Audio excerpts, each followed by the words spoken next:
তাদের অবস্থা কি কেমন, তারা আহত হয়েছেন একটু বলবেন? আমি যদি বলি, আমি ওটা ক্র্যাশ হওয়ার পরে শব্দ পাই, আমি আমার কলেজ থেকে ওখানে দৌড়ে যাই, যাওয়ার পরে উদ্ধার সেনাবাহিনীরা অলরেডি ওখানে গিয়েছিল, উদ্ধার কাজ হয়।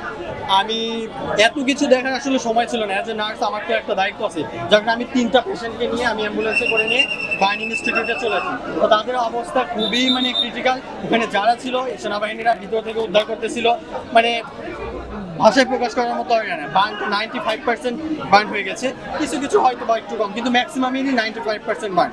তাদের লাইফ থ্রেটেনিং কন্ডিশন চলে আর কি। যারা আহত হয়েছে তাদের বয়সটা যদি বলা যায়, বয়সটা 6 বা 7 থেকে 15 বা 18 এর মধ্যেই আর কি। কারণ ওখানে অনেক প্রাইমারি লেভেল থেকে বা শিশু শ্রেণী থেকে আরও হাই লেভেল পর্যন্ত আছে।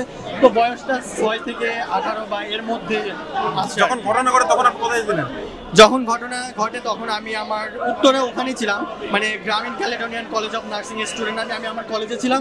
শব্দ হওয়ার পরে আমি আমার কলেজ থেকে দৌড়ে যাই স্পটে যাওয়ার পরে সেনাবাহিনীরা উদ্ধার করে। আমি ওখান থেকে 3 জনকে নিয়ে সেনাবাহিনীর গাড়িতে করে লুবানা হসপিটালে নেই।